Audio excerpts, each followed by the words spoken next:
All right, hey guys, we are group 6. I'm Josie, this is Kelly, Annie, Emmy, and Sydney. So today we are going to talk about pressure ulcers and the factors related to turning and preventing pressure ulcers in the hospital setting. So we chose to talk about this article because of the amount of pressure ulcers. They are increasing, and as student nurses and future nurses, this is a problem that we're all likely going to come into contact with at some point in our career. So the title of the research that we're going to be talking about today is Learning About Turning, the report of a mailed survey of nurses' work to reposition patients. Go ahead. All right, so I'm Kelly, this is Annie. So this research was conducted due to the increasing incidence of hospital-acquired pressure ulcers. If you don't know what a pressure ulcer is, a hospital-acquired one is one that has developed or been caused by the hospital stay. You don't have this before you come in. This is something you get while you're in the hospital. In 2008, the Centers for Medicare and Medicaid Services placed HAPUs on the list of never events, meaning they should never happen under any circumstances. You don't want these pressure ulcers to happen in the hospital, basically. This also means that hospitals will not be reimbursed for any pressure ulcers occurring after or during the hospital stay. So if you have a patient that comes in, develops a pressure ulcer, or develops one after, they're not going to get any money. The hospital's not going to get paid. This is a big deal because in order for hospitals to stay open, they need money to be able to pay our workers and provide the supplies needed. If you don't have the supplies, you can't take care of your patients. Also, patients in the hospitals are there to heal and get better, not get worse. This research was also conducted because turning the patient every 2 hours has always been the gold standard for preventing pressure ulcers and healing existing ones. And if you work in the hospital setting, you know this is legit because you have the timer. Well, we do. Annie doesn't. You have the timer for every 2 hours to turn your patient. So, however, with the busyness and understaffing that can occur in the hospital environment, turning patients can be very difficult, especially when patients are overweight and require complex care. I work as a tech, and going in for a shift, and you're supposed to have 8 to 10 patients, and you have 12 to 15, 6 with your totals, others are selves, 3 of them are obese. You have to go in, and your total care patients, you have to bathe them, feed them, change them, all of the above, and you're already understaffed. They already have a pressure ulcer. The staff before you didn't put on a pup because they were understaffed, and having to turn them every 2 hours and take care of your other patients, you get very behind and you get very flustered throughout the day. So the study was conducted to shine light on all the factors that fed into turning patients, like physical burden, time management, understaffing, and technology. So we're going to throw it to Annie. Hey y'all, I'm Annie. And to piggyback on what Kelly said, she works as a tech at a little bit bigger hospital, and I work at a very small hospital. So if a doctor gave an order for a patient to be turned every 2 hours, we don't have like a timer or anything like that. We just have to know, hey, it's 10 o'clock, we need to be turning that patient again at 12 o'clock. So it's very hard for us, like if you get very swamped or something comes up at 12 o'clock and you just completely forget, that patient doesn't get turned, and the pressure ulcer either gets worse or the patient does develop the pressure ulcer. So this study focuses on the weight of patients, the amount of time it takes to reposition the patients, and the amount of staff needed to reposition the patient.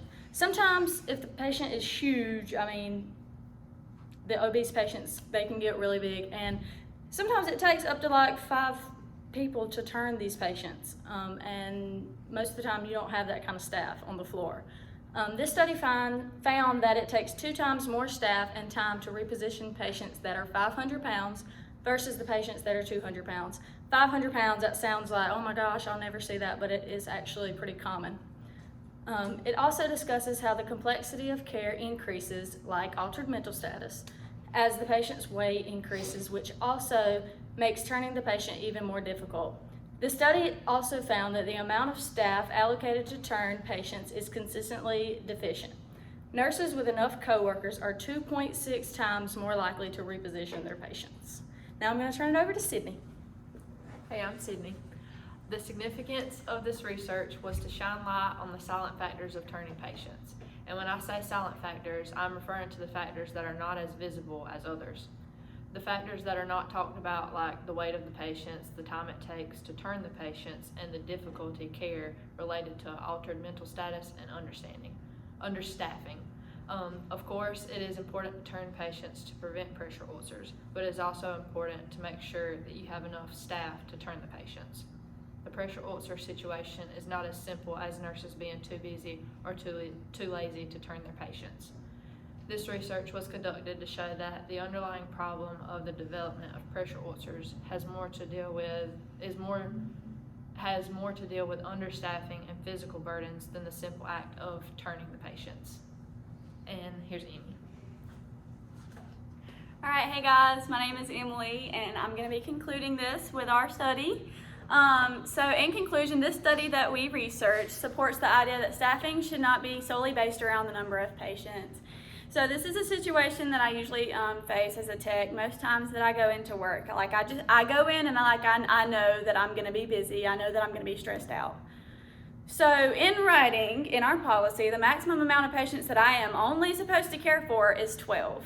So that's not true. The amount of patients that I usually care for is around 16 to 18. So that's a lot. So you can only imagine just how stressed out I am when I'm trying to get vitals, I'm trying to bathe somebody, I'm trying to give a CHG bath, I'm trying to turn somebody, I'm gotta take ice, gotta take waters and help my nurses out. I gotta get them up into the bathroom. I have to go see what that bed alarm is about. I have to walk them around the hallway. I have to take them down to x-ray. It can get a lot, and it's something that I get really stressed out and kind of in a tizzy about when I'm doing my shift. I feel like I'm running around like a chicken with its head cut off oftentimes. So if you add complex patients into the mix, that just completely changes the game. Like it's gonna be way more stressful and require way more of me than with independent patients. So it makes for a very stressful and defeating shift. Oftentimes I carry the burden home with me, and I go home feeling like I couldn't be the best that I needed to be for all of my patients because I had to spend so much time with other ones. Like I didn't even get to talk to the patient in 602, but I spent so much time in 605. Referring back to the turning clocks that Kelly and Annie were talking about, I can relate with Annie because we have a dry erase board in our patient's room, but nobody ever writes on it because we don't have time to go and say, oh, well, I turned my patient at 10 and I'm going to turn them at 2. We don't have time to do that. And oftentimes we don't have markers either, so that's another problem. So for me, it feels like there's just not enough time to complete everything, and this goes into turning. Like, I don't have time to turn my patients because I'm trying to do the more important things, and not that turning's not important, but you know what I mean. The number of complex patients should definitely be taken into consideration when staffing our floors. It also supports the idea that appropriate staffing impedes timely interventions, whereas inadequate staffing impedes slower interventions. And in order for our nurses to be able to prevent and heal pressure ulcers appropriately, hospital organizations need to recognize this and understand that it will not happen unless our nurses have adequate staffing. So I'm going to throw it to Josie, and she's going to close out for us. So we just want to thank everyone for watching. We hope that you found this study interesting because we all did, and we hope that you can take something from it and apply it in our future nursing career because we're all student nurses and we already come into contact with pressure ulcers. So together with hospital organizations, we can all work together to prevent the incidence of hospital-acquired pressure ulcers. Thanks, guys. Bye.